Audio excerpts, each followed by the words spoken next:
Yeah. Okay, cool. All right, here we go.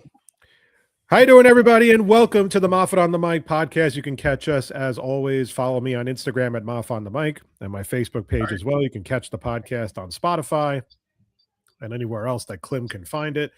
I am Craig Moffett, and as always, my sidekick, the one and only Chris Clem. What's going on, Craig? We are sorry we haven't had a show for a while, but we had shit to do. It's just what comes with the territory of having full-time jobs outside of this. But we are back for a show today. And you know, Clem, it's funny because in all the time that we've ever done this show together, you and I, we never really got too much deep into hockey talk, you know? Yeah. And the only time we really ever talked hockey is when we had guests on in the past. Like we had Andrew Gross on from Newsday and Colin Stevenson from Newsday, who does an awesome job covering the Rangers. And then we had your friend, the big Isles fan. I can't remember her name. Kim, right? And I think I saw her pop up on Twitter feed the other day. But I would say with the Islanders, she's always popping up everywhere. I have people in my firehouse who are like, "Didn't you go to school with her?" I'm like, "Yeah, I did." And I remember because the funny story was when I first reached out to you, I remember I was talking to you about it like a long time ago. And I said, "Hey, do you know who this girl is?" And I was like, "Oh, I would like to get her on the show." And you were like, "Oh yeah, I know exactly who she is." Like she's like one of my we were close friends in college. Yeah, so it just kind of made, and I was like, okay, well that was easy. That's all right. And then she wound up being an awesome interview when we had her on. So we rarely get into hockey because hockey, let's call it what it is. Hockey is an acquired taste. It's not a sport that everybody loves, but it's definitely a lot of fun to watch. And, you know, I never thought in a million years that I would see so much Twitter back and forth about the New York Islanders. And with 4 games left in the season, they decide to fire Patrick Waugh and they replace him with Pete DeBoer. So first thing I'm going to say is the reactions seem to me like a line in the sand. It's like 50-50. There are people who clearly understand that DeBoer is a better coach than Waugh. He has a better track record, has a better resume. He has been to 2 Stanley Cup finals. He has not won a cup with either team. I think it was the Devils and I think it was Dallas Stars was the other team. Or he's also been to multiple conference finals. I mean, the guy has a very strong resume. And there was a lot of talk that he was going to be a hot commodity as soon as the season ended because a lot of teams are going to fire coaches. One in particular, the rumor going was the Toronto Maple Leafs were going to probably fire Craig Berube after the season because they had a really disappointing year. And so Matthew Darche just didn't want to waste any time, and he just decided to grab DeBoer before anybody else could. So you got to give him credit for that. And while I will say one thing is the timing is definitely strange. But, and maybe you can, if you want to agree or disagree, Clem, this is kind of the new norm in sports because teams are not waiting for the offseason anymore. They are firing coaches right before the season ends or maybe a month before the season ends. I mean, depends on how much you want to get rid of that guy. And they don't seem to care how late in the season it is. You know, a week before, the Vegas Golden Knights fired Bruce Cassidy. And they replaced him right out of the gate with John Tortorella. And, you know, Vegas has always been a playoff contender. They've always been in the hunt. They've been to Stanley Cup and everything like that. And now a week later, the Islanders kind of pretty much say, hold my beer. And then they go and fire Watt and they replace him with DeBoer. So here's what I'll say about Patrick Waugh. I personally like Patrick Waugh a lot as a coach. But you can't escape the fact that he just wasn't getting anything out of this team. They were completely falling apart. In the last 2 home games, and they played the Penguins and they played the Flyers, gave up 12 goals in 2 games. That is bad. That's beyond bad. You know, at the deadline, I saw what Darche was trying to do, and that was basically try to acquire more like fringe players. Like guys that aren't going to cost you a ton of draft picks or, you know, you have to worry about re-signing to a 10-year contract down the road. You know, he liked the talent on the team with Barzell and Horvat and Simon Holmstrom, and of course Matthew Schaefer. So he just went around and acquired guys like Andre Palat and Carson Soucy from the Rangers, and Braden Shen was probably the big acquisition right before the trade deadline ended. It hasn't produced the results that he had hoped. I don't think that makes him a bad general manager, but it was definitely surprising. But I'm not going to lie, too. I really like Pete DeBoer. So I'm No, perfectly fine with Pete DeBoer being the head coach of this team. Granted, again, 4 games left in the season. You're trying to get a spark. You can't really change the roster at this stage of the season. You're basically going with what you have. But the move to DeBoer, I think, was a solid move at the end of the day. no, and I 1,000% agree with you. I'm always just like, oh, maybe it's the old school mentality in me. Maybe it's I don't know, but like I would figure, let Patrick Waugh finish the season. It's Sure. 4 game. It's 4 games. Let him finish out what he started. And you want to fire him on the next day? By all means, fire him. And he deserved to be fired because this Islanders team had a lot of hope. And when you're up a few games, like in the playoff spot, to with a week left, and you just epically blow it. That's the stuff of Willie Randolph and Jerry Manuel that us Met fans are used to.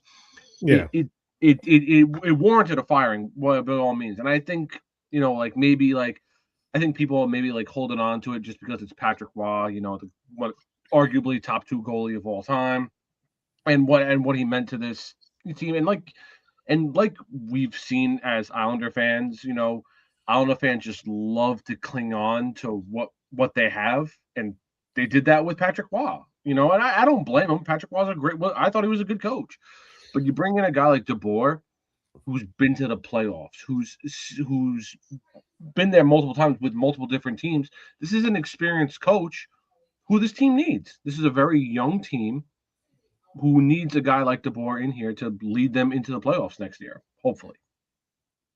Now, one thing I've known about Islander fans over the years is they become very attached to the Mhm. players on the roster. You talk about, guys like Casey Cizikas, who's been with the team for a long time, and Barzell, who, in my personal opinion, is overrated. Same. I don't know what I see. I don't know what Islander fans see in Matt Barzell that really blows me away. And part of the reason why Wah got fired is because Barzell has been in a slump. I mean, he hasn't, I think he's only has 1 goal in his last like 5 or 6 games. Mhm. They are counting on him to be a top line player next to Horvat, Right. and he has not delivered. And now the good news is he's been healthy the entire season. So he hasn't missed time. He's pretty much played. I think he's only missed 1 game. I think out of all the games he's played, I think 77 games. But it's this core is going to probably have to be blown up after this year. Like Yeah. there's no question about it. And DeBoer is going to want to bring in like veterans, like he has the young players, he has the young talent, but I definitely see a situation where he's going to have to bring in veteran players in that because he's going to want to win right away. And the No, thing one is one thousand we percent. now the problem is when we go now. I don't know if you follow on Instagram the Drive for Five page I do not. on Instagram. Okay, so it's this I will it's this now. it's this like younger guy. He's always posting about the Islanders, but he does a great job. Like he just does a really good job. He's always posting about the score. Like he'll he posts a lot of videos. You know, and sometimes he does take he poses questions to all the fans. Hey, what do you think of this? What do you think of this? And everything. So he wrote this long after Wah got fired, he wrote this really long, thing about how, in a nutshell, I don't remember it. I can't tell you exactly what he wrote verbatim, but the end result was basically saying that because Darsh made the trades for Shen and Susie, and then he fired Wah, now he's blown up the timeline for the team, meaning that they were, I guess, going to be a long, like not a rebuilding team, but they weren't expected to be that good this year anyway. And now you fired Wah, and you bring in a guy like Pete DeBoer who wants to win championships. He doesn't want. He's not going to sit around. He's not going to take the Islander job for a rebuild. Is my Well, point. exactly. And he basically just wrote, well, now that Darsh has done this, he's, this is a monumental disaster or whatever, and it's a real change in the short term and the long term aspirations of the franchise and the direction. So let me get this out of the way right now. When you are a team like the New York Islanders, and maybe you didn't expect to be better than what you thought you were when the season started, and you wind up being better than you are, the timeline changes. The Mhm. timeline doesn't go, okay, well, we're in second place in the Metro, but we're rebuilding. So we're not going to worry about, we're not going to try to get better. We're not going to try to make a run. We're not going to try to do anything. You have Matthew Schaefer, who is becoming the face of the NHL now. He's got almost every player talking about him, about how good he is, how much of an impact player he is, how much he's an impact player to the team and everything. And you have that. And yeah, you didn't expect to get off to the start and eventually like just the entire season how good you were going to be, but you're there.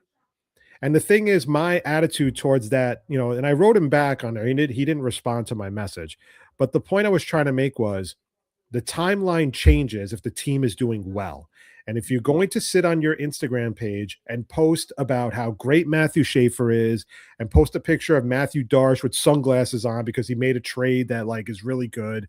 And now you're always showing the standings when the Islanders are the best team in the Metro or the second best team in the Metro or whatever it is, you don't get the right to change the narrative because now things are going bad. Right. Okay. Yes, maybe they hit their peak. I have no way of knowing that. It would be nice if they got more production out of guys like Matt Barzell and Bo Horvat, at this point, because they're all slumping right now.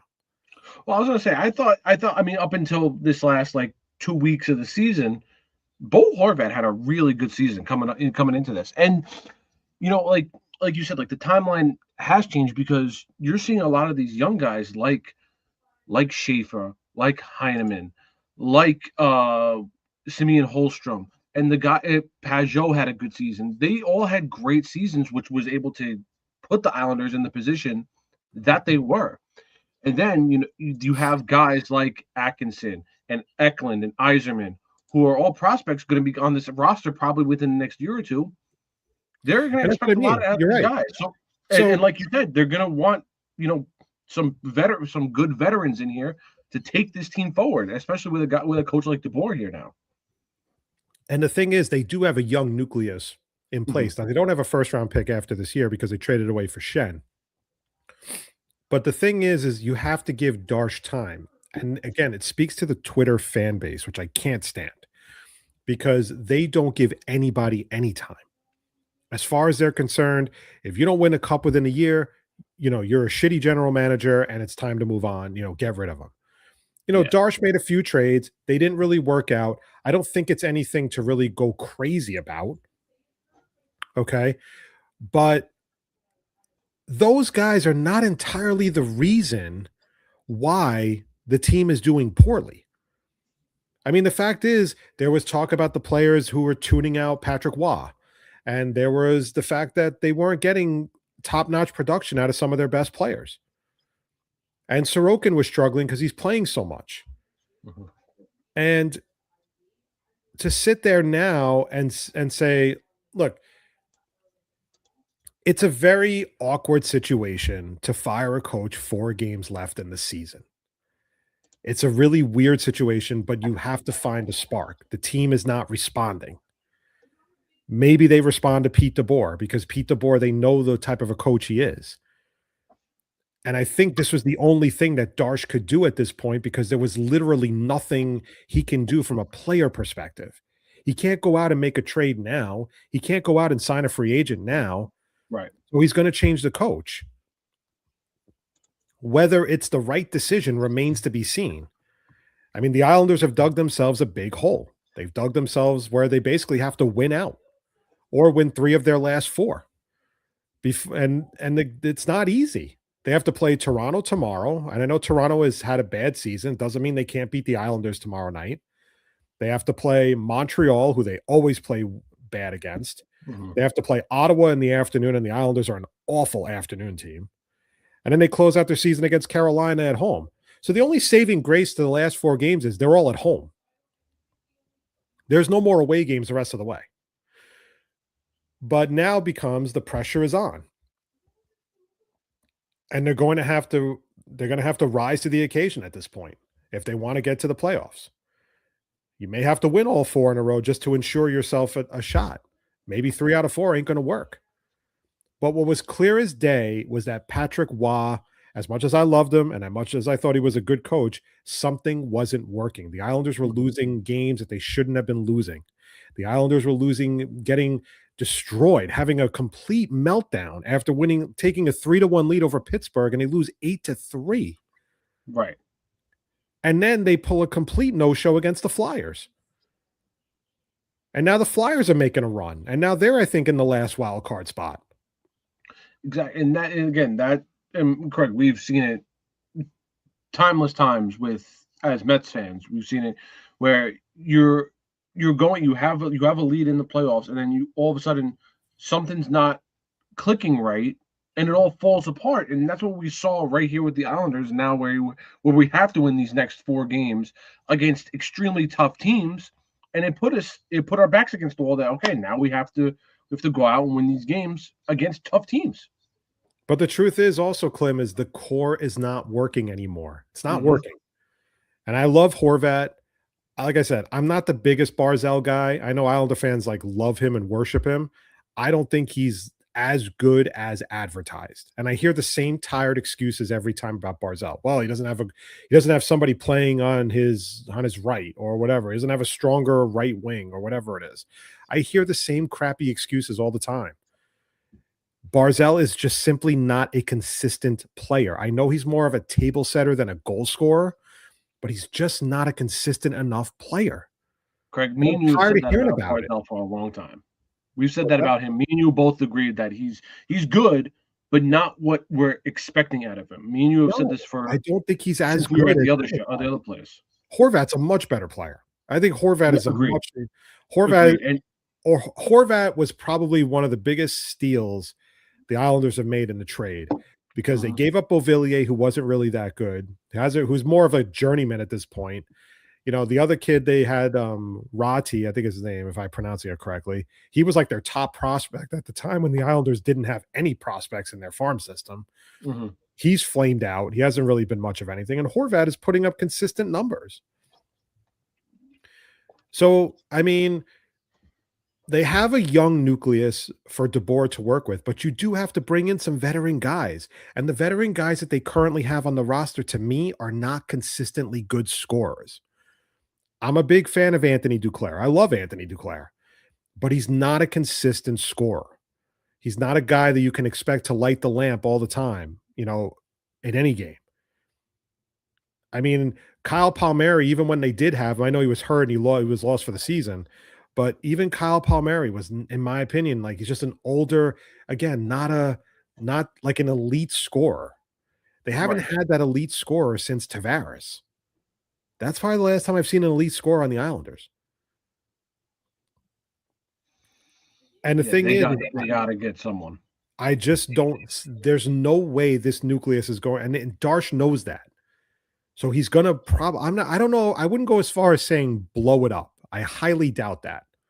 But what I do expect him to do is he's going to make some trades that fans aren't going to like. They're not going to like them. And what was the first trade he made last year? He traded Noah Dobson. Yep. Because he didn't want to give him an 8-year contract and, for however much money on the AAV. And he wound up getting Emil Heineman, who's a pretty good player. He was solid for us. Pretty good young player. I know he's not the most consistent, but he's a solid player. But when he traded Brock Nelson, I don't know if that was him. That might have been Lou. When he got Callum Ritchie back from the Avalanche, when they traded Brock Nelson, it was another solid play.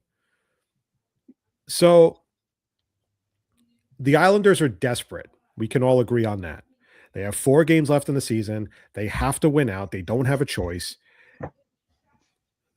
It was obvious to Darsh that having Patrick Waugh was not going to be the answer. It was just going to keep free falling into eventually elimination. So he made a move. You want to call it a panic move? That's fair. I can understand that, letting it being called a panic move. That's fine. Because in a way it is. He's trying to save the season. He wants to see the team in the playoffs. So the only way he can fix it right now is by bringing in the coach that he feels can lead this team to the next level, because he doesn't think Darsh doesn't believe it's Patrick Waugh. And in Darsh's defense, I'm inclined to agree with him. No, DeBoer has the 1000%. better resume. He has the better resume. He has the better track record. His winning percentage is off the charts. There's been some knocks on him about him being too blunt about a player's performance and all that stuff. But you can't deny the fact that Pete DeBoer is a better head coach than Patrick Waugh. No, 1000%. And again, Patrick Waugh came in here with no head coaching experience. And it is what it was at the time. We brought in Patrick Waugh, whatever, again. But Peter DeBoer, you're bringing in, again, like I mentioned earlier, a guy who's got experience, a guy who's got, like you just said, a great winning percentage. The guy in the past 8 seasons in the NHL, him as a head coach has made it to the conference finals 6 times. Granted, he didn't get to the cup in those 8 years, but still though, it's you're bringing in again an experienced coach, something that the Islanders need, especially with this young nucleus, like we said they have. I mean, we'll see what happens. I mean, listen, if it fails in these 4 games, it's not a knock. It's just not meant to be. However, imagine if they make the playoffs with Pete DeBoer. They could wind up being a very dangerous team. Maybe dangerous is a bit extreme. But Clem, as an Islander fan, and most Islander fans know that when this team is in the postseason, they can be a different team. They didn't play the greatest 2 years ago when they played Carolina. But we've seen this team go to Eastern Conference Finals, pushing teams to Game 7, when they push the Tampa Bay Lightning to Game 7. I mean, they are very capable if they find the right guy. And this is Darsh's guy, because Pete DeBoer is here for the next 4 years. So he's going to be the coach next year and the year after that. I don't have a problem with the move. You can argue that it's a panic move, and that's a fair point to make. I don't have a problem with the move this late in the season because you need a spark. Mm-hmm. And there's no other way. No disrespect to young players like Isaiah George, on defense and everything, but that's not a spark this late in the season. You have to find something, a new voice. And yes, the timing is very odd. But at the end of the day, I think it's the right decision. Will it pan out this year? I don't know. However, if it does pan out, then Darsh is going to look like a genius. Because 1000%. Because 1000%. it takes a lot of guts to do this move 4 games left in the season. Most GMs aren't going to do this. Mm-hmm. But like I said, this is the new norm in sports. Okay, we've seen it. Remember, we saw it twice last year in the NBA. Mm-hmm. Okay, the Denver Nuggets fired Mike Malone last year, during the second half of the season. Nuggets were already in a playoff spot. They weren't out of it, and they fired him anyway. Think about it. The Milwaukee Bucks fired last year. They fired Adrian Griffin, who was 30-13 as a head coach for the Bucks, and they still fired him halfway through the season and replaced him with Doc Rivers, and that has been a disaster. And I think also the Memphis Grizzlies last year fired their head coach in the second half of the season. Mm-hmm. Teams are not waiting anymore. They want to get their guy in right away. It doesn't matter how good they are. It doesn't matter if they're right out of it a week out, because you know what's going to happen when the season ends? There's going to be 7 other teams vying for that coach. And they're all going to have their selling points and whatever. And I give Darsh a lot of credit. He was very aggressive in making sure it was Pete DeBoer. And the funny thing is, Pete DeBoer was like, "Yeah, they called me on Saturday, and then like told me on the vision of the team, and I'm here on Sunday." It's crazy. It's crazy how it works out. But Pete DeBoer was out of hockey. It was only a matter of time before he was coming back. So it's going to be a very interesting run last 4 games of the season for the Islanders, but it's just it's so weird, but very necessary at the same time. 1000%. And I love the coaching move. I like what the Islanders have in place. I'm ready for these next 4 games, and I'm ready for the offseason. All right, so the other topic we wanted to talk about today, we're going to take a break from talking about football. We're probably going to do a show next week. We'll get into some draft stuff and everything, and we'll get into baseball. It's a little too early to talk about. Both the Mets and Yankees are doing fine. I know the Mets lost today, but that's fine. But the NBA season is also winding down, and it's kind of funny and kind of sad because this year was probably the first year that we had fan bases from multiple teams who were campaigning for their teams to purposely do bad so they can take advantage of the draft lottery. And one of those teams happened to be the Brooklyn Nets, who are basically, they didn't really make any major moves outside of the Michael Porter Jr. trade at the very beginning of the season. They went in, they drafted 5 guys last year. They've shown some, they're rookies, so you can't really judge them yet.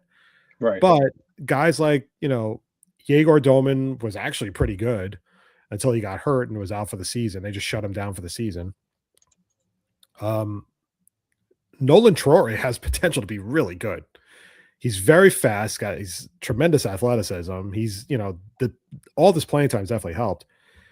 Guys like Ben Saroff, Drake Powell, Danny Wolf, I think they're good role players. I think that's pretty much what their ceiling is. I don't think they're anything more than that. Mm-hmm.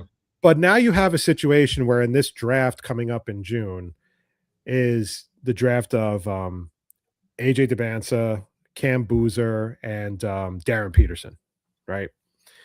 So everybody's jockeying to try to, make sure they get in the best spot to land one of those players.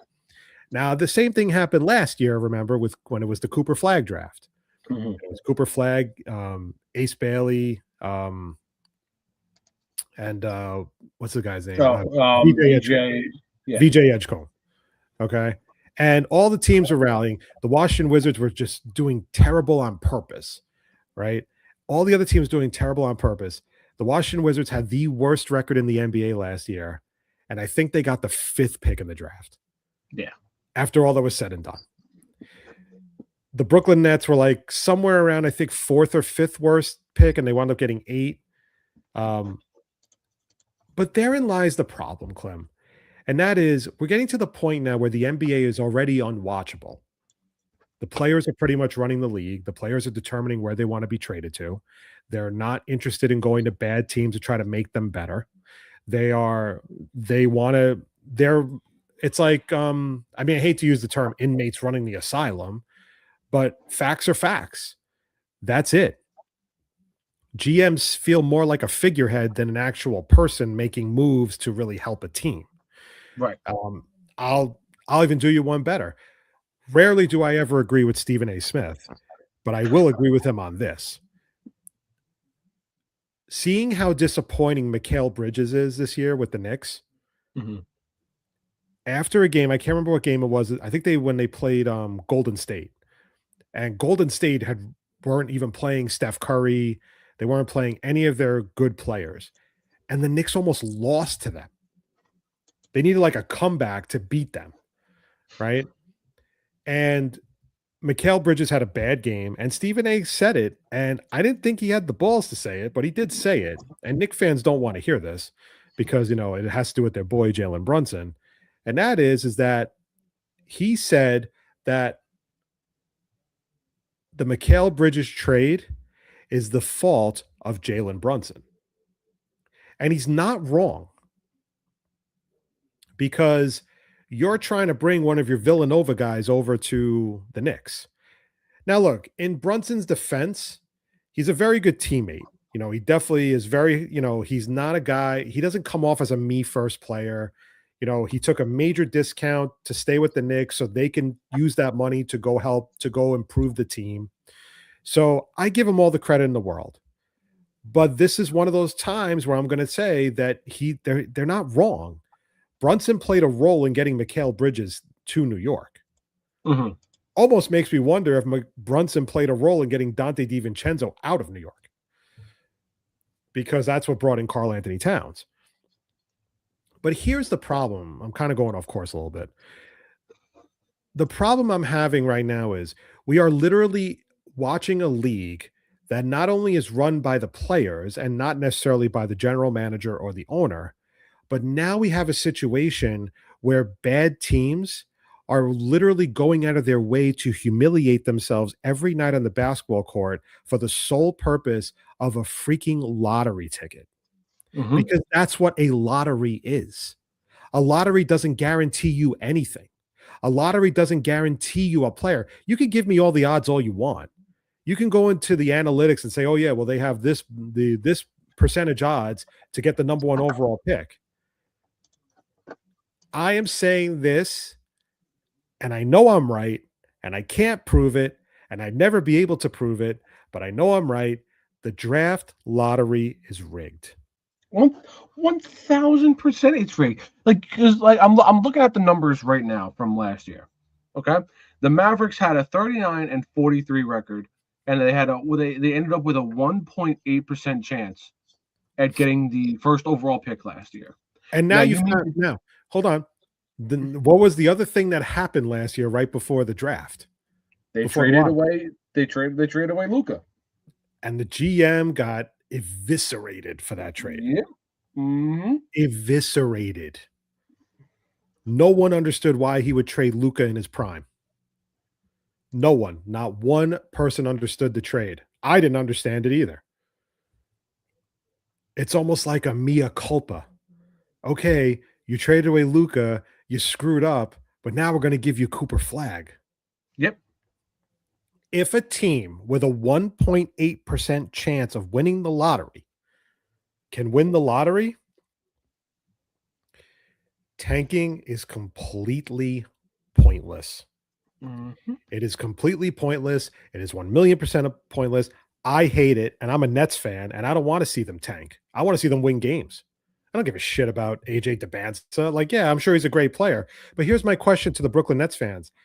How do you intend to build this team in the event you do get an AJ DeBanza, in the event you do get a Darren Peterson or a Cam Boozer? Who else is coming to Brooklyn? If you try to make a trade for Giannis, and Giannis wants to go to the Knicks, by the way, he doesn't even want to come to the Nets. He wants to go to the Knicks. You're going to have to mortgage all those picks you spent all this time trading for. And even then, there's no guarantee he's going to stay in Brooklyn. I don't understand the fascination with tanking so bad.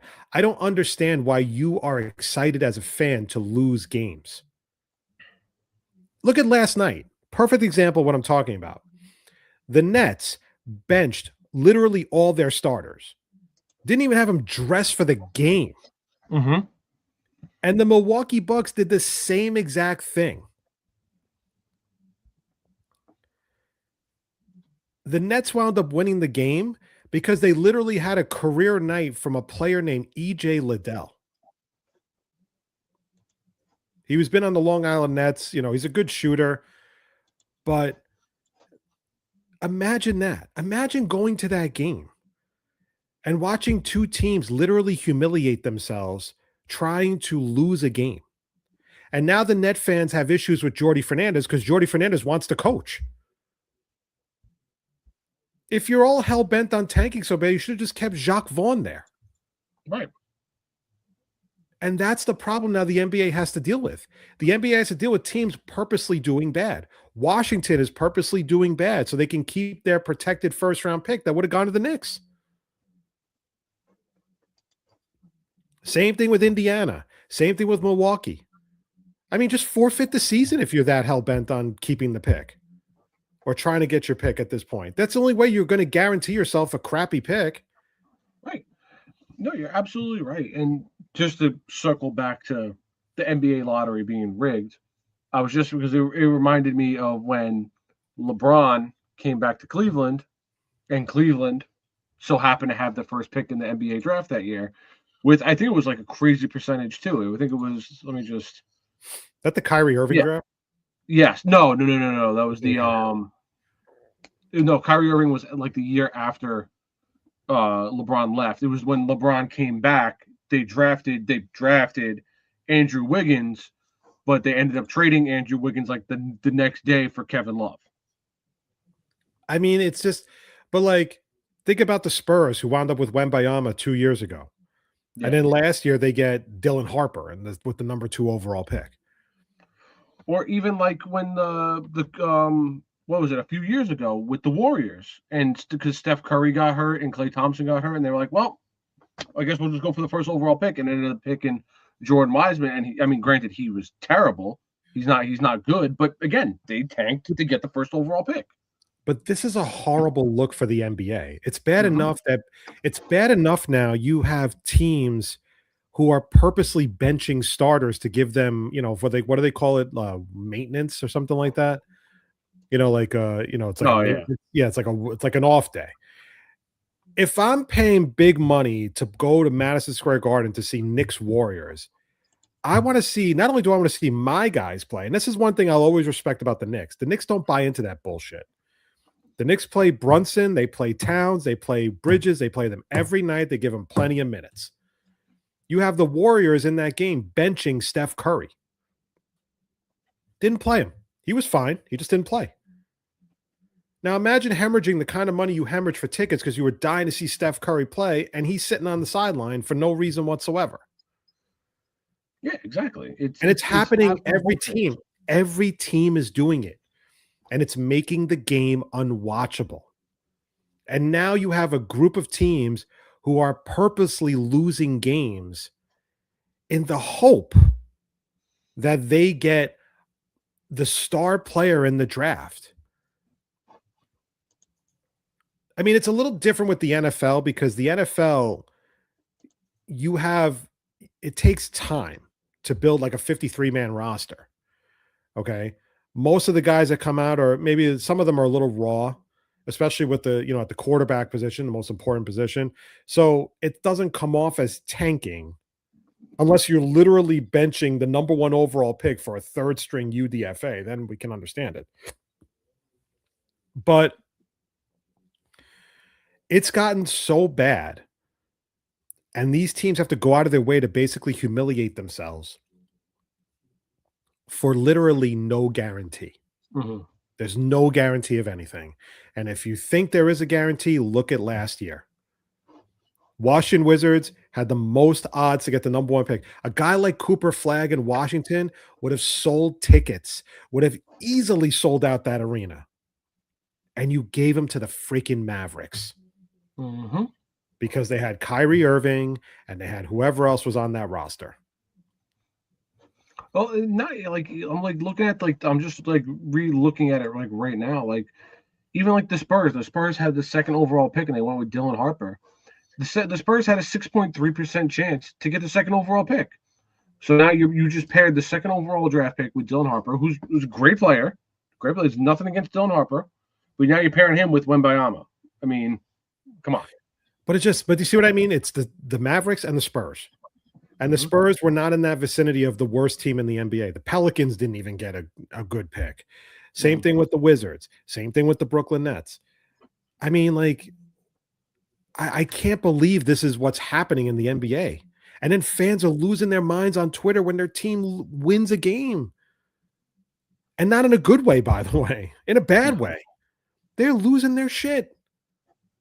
Going on and on. Oh my God, it's your typical Nets, they suck and they can't even lose right and everything. Like, I wish you would have seen some of the highlights of the Bucks Nets game. Like, the Bucks are like literally throwing it into the crowd. Like, they're not even trying. And the thing is, what do you expect the Brooklyn Nets to do? I mean, they have to play. I mean, somebody's got to win the game. I mean, they can't just walk off the court then Right. and take the L.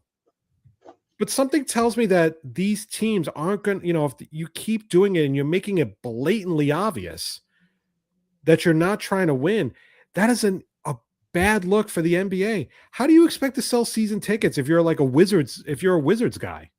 Yeah, you're not Yeah, going come there. on down to I think it's the Verizon Center, I think it's called. Yeah, come on down to the Verizon Center. Just watch us lose. You could see Anthony Davis and Trae Young, but they're on the sidelines and playing close. But come on down. Like same thing with the Pelicans. I mean, same thing with Brooklyn. Although Brooklyn actually draws a pretty decent crowd. I will give them that. So I guess the fact is the tanking thing has gotten so bad that it's now gone on the radar of Commissioner Adam Silver. So they are looking for ways to not incentivize tanking. They're looking for ways to punish teams. Now, listen, it's tough to really know, and it's tough to prove when a team is tanking. Right. Because all they got to do is put together some medical records and say, yeah, he has a bum foot. He can't play. It doesn't take much. Okay. It doesn't take much to doctor an x-ray. All right. I'm sure. All you got to do is just switch it out, I would think, and put a name on it. But so here are some of this comes from Shams Charania from, I think, The Athletic, but he's also on ESPN. And this guy always does a really good job breaking news. Like he's really like top notch.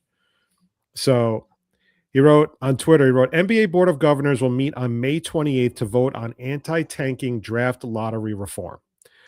Option 1 has gained the most momentum. 18 teams will be in the lottery. Bottom 10 that missed the play-in and the 8 that qualify. Bottom 10 teams each have an 8% chance of moving up in the lottery. Other 8 teams, which are the play-in teams, split 20% odds of moving up. All 18 spots are drawn as part of the lottery. So you understand what they're trying to do here. So basically, I'm going to use the Brooklyn Nets as an example. The Brooklyn Nets can tank and tank and tank all season. And when all is said and done, according to the lottery, they could wind up with the 18th pick in the draft for losing as many games. This is their way of deterring teams from doing bad. Mm-hmm. Now, at the end of the day, makes sense. Makes sense. My concern moving forward is because I think there's even been talk now of expanding again in the NBA, which would be a disaster. It would be a disaster. I would rather move the New Orleans Pelicans to Seattle than add 2 more teams to this crappy league. The question becomes, okay, you're a team like the Washington Wizards. I know you have Trae Young, who's kind of past, who's not really as good as he used to be, and Anthony Davis is always hurt. How do you build this team to get people interested, to get free agents interested? You've been losing for years. You've had the worst record 2 years in a row. You traded for Anthony Davis and traded for Trae Young only to sit them for the season. How do you get people interested? How do you try to sell Washington as a better place to go play than Boston or the Lakers or even Dallas, even the Mavericks or Golden State? How do you convince veteran players to go to Brooklyn compared to going to Madison Square Garden? That's the trouble that teams are going to have. It's not about, listen, the lottery's the easy part. I mean, put together a crappy team and see what you got. Right. But the question becomes, okay, hypothetically, if you get that top 3 player, how do you build the roster around them?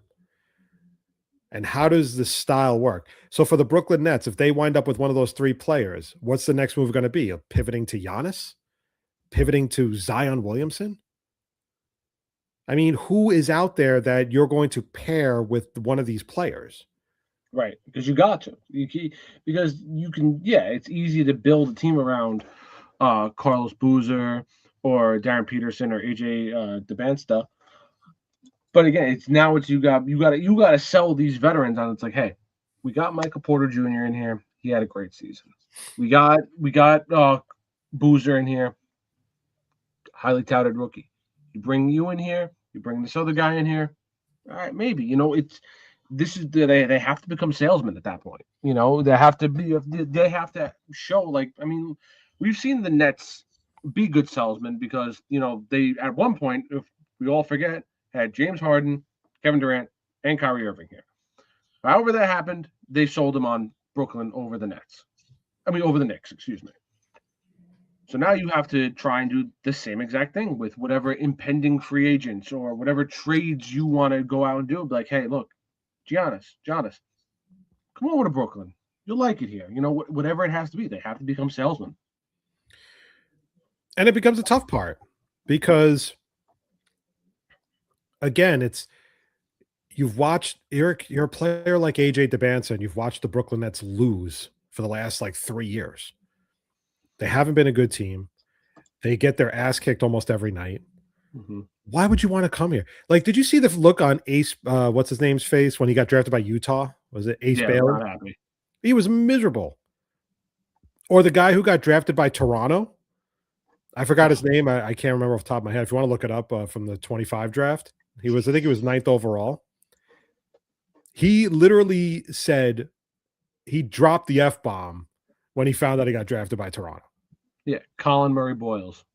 Yeah, got dropped the F-bomb right at the table when he found out he got drafted by Toronto. These guys aren't interested in going to these cities. They're just biding their time, and then they're going to go right out the door. They're going to go right to the next team. They're going to push their way to a Boston or whatever. Now, honestly, I think this is a step in the right direction when it comes to tanking. Because you got to get out of this. This is bad for the league. These teams have to start being competitive. But players don't want to go to Washington. Players don't want to go to Utah. Free agents don't want to go to Brooklyn either. You're absolutely right. They're only going to want to go to the teams that they want to go to, and that's Oklahoma, the Knicks, Boston, Cleveland, Detroit, who's the number 1 seed in the East.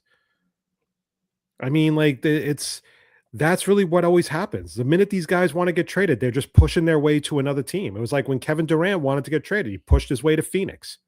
Right. James Harden pushes his way to a new team every 2 years. He went from Brooklyn, then went to Philadelphia. Then he went to the Clippers. And I can't remember what team he got traded to again. He got traded again. I can't remember. Yeah, you lose track after a while. The NBA has a big problem. And honestly, I don't even know which one's the bigger problem, the tanking issue or the fact that teams are resting their star players for load management. That's a bigger problem because that's what's going to generate the ticket sales. Imagine you spend $200 a pop to go see, like I said, to go see Knicks Warriors and Steph's not playing. And the reason they give you is because, it's load management. I'd be pissed. That's what I'm saying. I spent all that money because again, basketball tickets are not cheap whatsoever. No. They are not cheap. They're not like going to a baseball game or going to a hockey game. They're expensive, and when they come around, it's like, okay, you saved up XYZ paychecks to go see LeBron James, to go see Jokic, to go see Giannis, to see Curry, and they're not playing tonight because of load management. Yeah. It's terrible. And it's just going to get worse because and that could arguably be a bigger problem than the tanking part because no one gives a crap about the bad teams. But when they see that, and again, you never see the Knicks doing stuff. And I want to take you back, man, when you go back to the days of Jordan and Ewing and Olajuwon and Barkley and everything, these guys played every night.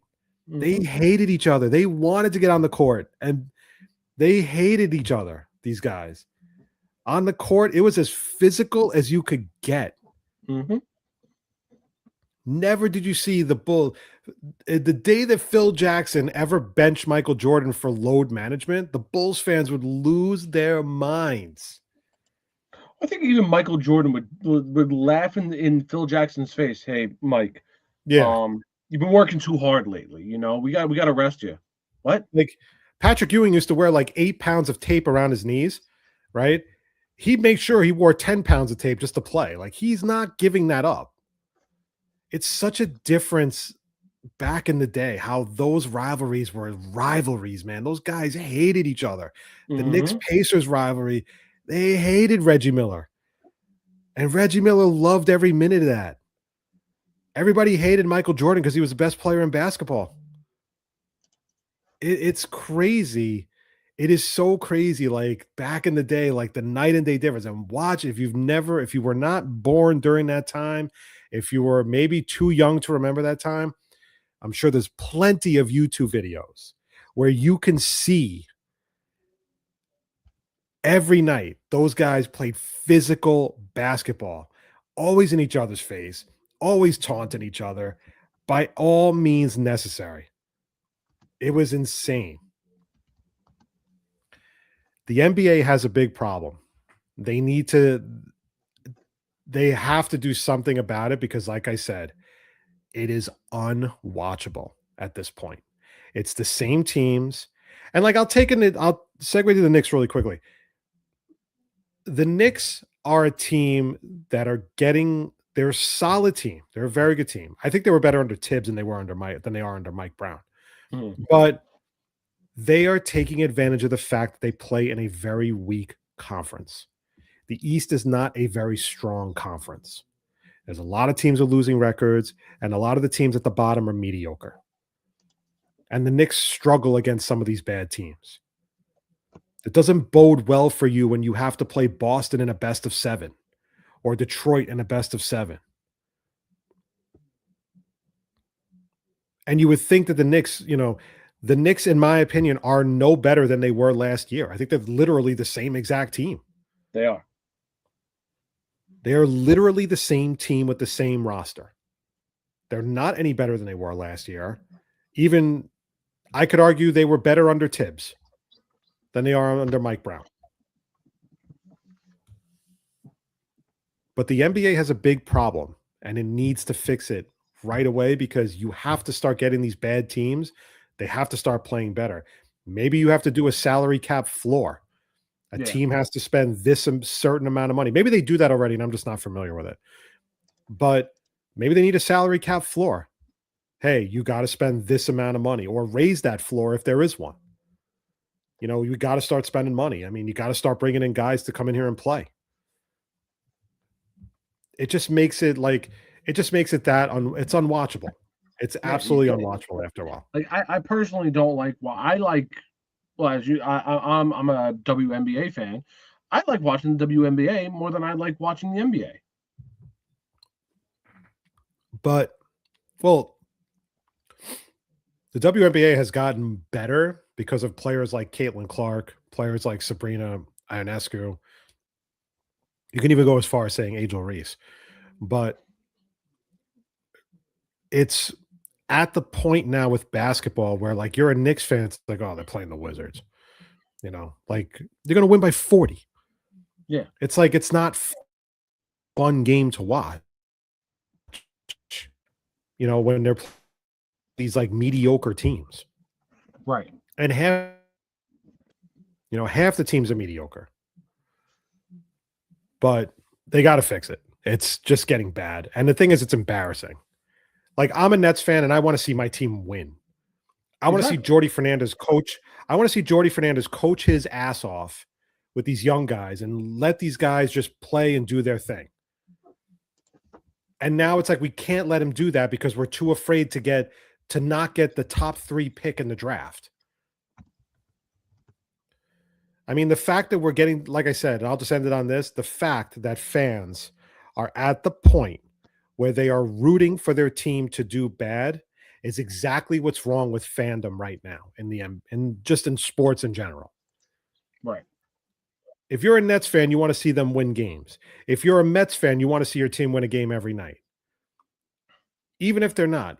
I mean, Jet fans want to see their team win every Sunday. They want to see their team win. But it's gotten to the point, like, again, it's just bad. Like, that's pretty much, I mean, No, I know I sound like a broken record. like there's no other explanation. for the NBA Yeah, and what's it's just going on. and It's the thing bad. is, like, I wanna see new blood. I wanna see teams like the Pelicans get better. I wanna see teams like the Brooklyn Nets get better. I can honestly say that the Nets could spend money, put together Mhm. a roster, and they would still be a playoff team. Yeah. They could still be a playoff team. Why are you gonna put all your eggs in one basket hoping for a winning lottery ticket? Right.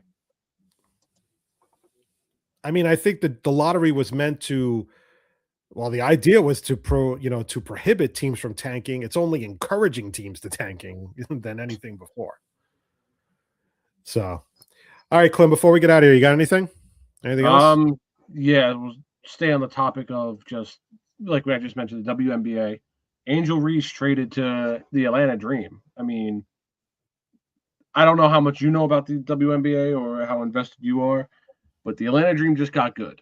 Just got really, let me rephrase that, really good. They were already a good team, but now they just became a really, really good team with Angel Reese there now. But I wonder if it's a thing where they just got tired of her shit. That's also very possible because, I mean, look, Angel Reese is a good player. I'm not going to deny that. But there's a lot of, smoke and mirrors behind her game. It's like, oh, she's averaging 14 rebounds a game. Yeah, but 12 of those rebounds are coming off of her missed shots. Like, Yeah. there's a lot of smoke and mirrors behind Angel Reese, and I could see it very possibly being like you just mentioned. They were sick of her shit. But My daughter has gotten very big into basketball. She's actually pretty good. She's a pretty good outside shooter.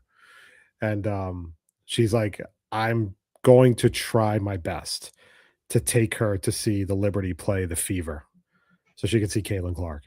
Because I know she loves Caitlin Clark. So it's good stuff. I've been Caitlin my Clark friend has Mike. Caitlin Clark has really changed the trajectory of the WNBA. And that now it's unfortunate that only her games are the ones that draw the most ticket sales, like ticket prices and stuff. However, you need that face of the league, and Mhm. she is the face of the league. No, 1000% you need it. And again, like she has such a just a polarizing, I don't know what it is about her, but everyone wants to see her play. I mean, granted, look, I'm Craig. If you don't see behind me, I have my Caitlin Clark autograph jersey framed in because again, she's that much of a polarizing figure in not just the WNBA, but in the sports world itself that you want to go see. And I was lucky enough where I've gotten to see Caitlin Clark play 3 times against the Liberty, and because my friend Mike, who's been a fan of our show for a while, he has season tickets. So I'm like, just mark me down for the Fever game every year. It's like when you remember in Fever Pitch when Mhm. they're like he's giving away the city. He's like, you want to see the Yankees? I gotta see some Yankee dancing. That's what he does to me. He's like, I gotta see some Fever dancing, man. When he gets the megaphone, he goes, "Attention, morons!" Yeah, We're all exactly. fighting That's for what, that's what Mike does to me. He's like, attention, moron. You're the only one who wants to go see the Fever. He's like, the guy goes, "You went to three Yankee games last year, you crazy bastard." It's actually like really funny. Oh my god. Um, as for me, like the last thing I'm going to say is, um, I said it a few weeks ago when we were talking when we kind of did this at the end of the show, and I am not looking forward to WrestleMania. I Yeah. think it's going to Yeah. suck. I think it's going to suck really bad. I think they're going down the rabbit hole with the bloodline, and it's a massive mistake, an absolutely massive mistake. They're going to bring the bloodline back together with Roman and the Usos. I wouldn't be surprised if the Usos turn on LA Knight at WrestleMania and that 6-man tag, which I don't understand why that match is even happening. And the only match I probably really want to see on that pay-per-view Hmm. is Obafemi against Brock. Yeah. Because they've built that up to be that's going to be a huge contest. Like, it's going to be a really, really good match. And I'll say you have to imagine that Obafemi wins. You're not just He's going to gonna. go over. Yeah, he's definitely. I don't think Brock He's would got do to. that I match. mean, Brock's not doing that match unless he doesn't believe, if he believes that Obafemi, or if he doesn't believe in Obafemi. He's exactly. not going to get thrusted into that match because he's Brock Lesnar. He's built up that, collateral for years and years and years. He's not doing a match unless he knows that that guy is going to be a star. And Exactly. that's exactly what he's doing. And Obafemi's amazing. I love Obafemi. So that's probably the only match. The thing is, I have a feeling they're gonna actually. I thought they were gonna. I thought it was gonna be a shoe in that they were gonna give the belt to Liv. Now I'm starting to think that Vicaire is gonna retain. I think I think they can go either way with it. Did you see the Did you see the botch on I Liv did not. Morgan? I did not. Okay. Did you see the scene? Did you see when Vicaire hit Morgan from behind on Yes, Raw? yes, yes. That I did see that. Yes. So she went literally collided head first with Roxanne Perez. And Oh. Liv Morgan has this massive welt on her head Ooh. because, like, just from the impact, because the way that it went down, I know it wasn't intentional, of course. And like they showed it, she has a huge welt on her forehead. Like it was Ooh. really bad. But as a Jesus. whole, I'm not looking forward to the Punk match. I think they're going to give it to Reigns. I think it's a huge mistake. Then Yep. all of a sudden they throw Seth Rollins and Gunther together in a match, which again makes no sense. There's no buildup whatsoever to that match. And don't even get me started on Pat McAfee. If there was ever a more disappointing reveal, that was it. And I like Pat McAfee. I'll say apparently I was reading something the other day. Apparently Pat McAfee being put in that storyline came from like the higher ups at I TKO. believe it. I believe it 100%. I don't disagree with that. Makes all the sense in the world. But it was so disappointing. Like McAfee is like a personality. Having him as he's been in WWE a bunch of times, whether as an announcer, whether as a wrestler, doing a one-off wrestling match. I don't think it did anything for the storyline with Orton and Cody. I want to see Orton win the title. To be honest, I have it's it. I guess you could call it Cody fatigue. Like I'm just tired of Cody Rhodes. Like I like Cody Rhodes. I would like to see Cody Rhodes turn heel. I think that would be the smart move. Do a double turn at Mania with Cody and Orton. But I don't know, man. The matches, I am not looking forward to any of them. I would say the only matches I'm looking forward to are Obafemi Brock and maybe Balor against Dominic Mysterio because it's going to be the Demon. That's it. That's I about can't get behind anything else. I have no interest in seeing it. No, you're absolutely right. I 100% agree with you. I don't have an interest in anything else. I mean, granted, I'm praying Randy Orton wins, and I really hope he does win because, like you said, it's like Cody fatigue. It's like a few years ago with when we just kept seeing Roman Reigns in the storyline before he turned heel. It was like, all right, we're sick and tired of this. Like, well, let's move on with it, and we're getting the same thing now with Cody. I don't know. Well, we have another week, which is a little surprising that it's so late in April. Normally, it's always the first weekend in April. Yeah. But this year, I guess with this year being at Easter weekend, they weren't going to put WrestleMania on Easter weekend. But I don't know. Again, I think it's very disappointing, and WWE needs to change their shit soon because you could tell that they're really kind of mailing it in. Yeah. I don't really like a lot of the stuff that's going on. I don't like a lot of the wrestlers that are, right now. I don't think AEW is much better. I think MJF is very overrated. I think he is a one-trick pony 100%. His promos are all the same. His promos are never different. It's always taking the low-hanging fruit or taking a cheap shot or a low blow at another wrestler. He does it in every promo, and I'm tired of it. Like, I'm just tired of it. And the fact that on Dynamite last week, you had MJF wrestling Speedball Mike Bailey is all you need to know about how bad AEW is. That is just Tony Khan being Tony Khan. And that's why AEW sucks. And WWE is not much better. And WWE's gotten lazy too. They've gotten very lazy because they know there's no competition right now. So they're going to take advantage of just being half-assing their shows. Some things are good, some things are bad. But as a whole, the product is weak. And WrestleMania, to me, has had none of the build to WrestleMania has impressed me at all. Although Punk's promo on Raw was awesome. That I did see. That was really good. Punk will go down as one of my favorite wrestlers of all time. He can do no wrong, in my opinion. In fact, he should really be holding the title. You know who also got screwed too? Drew McIntyre. Yeah. Drew McIntyre is doing his best work as a heel. He's a guy who should never, ever be a face ever again in his wrestling career because he is an amazing heel. And they screwed him over again for Cody. Yeah, I mean, he gets. I feel like Drew's been getting the short end of the stick his whole career in the yeah, WWE. so depressing. It's so depressing, but not surprising. All right, that'll do it for the Moffett on the Mic show for this week. Thank you, everybody, for checking us out. You can follow the show, as always, on Instagram at Moff on the Mic. You can follow me on Facebook as well. Follow Clem on Instagram and Facebook. And as well, you could catch the show on Spotify. You could check out our show we did with Jake Asman a couple of weeks ago, where we really debated once and for all who was the bigger villain, Rose from Titanic or Jenny from Forrest Gump. And the answer might surprise you. So definitely check it out. We'll be uploading shows as we do them. And again, on behalf of Clem, this is Craig. Clem, thank you for holding it down like you normally do. All right, everybody, wherever you are, stay safe. We should be back next week with a new show. We're going to get into the draft as we are literally 2 weeks away from the NFL draft, which is crazy as it literally has crept up on us. We'll get into what the Jets could do. We'll get into what the Giants could do. We'll get into a lot of different scenarios. And maybe we'll revisit the trades from the movie Draft Day to see if we would actually do them. So once again, on behalf of Clem, this is Craig. And again, wherever you are, stay safe. Enjoy the rest of your week. And we'll talk to you soon. Have a good one, everybody.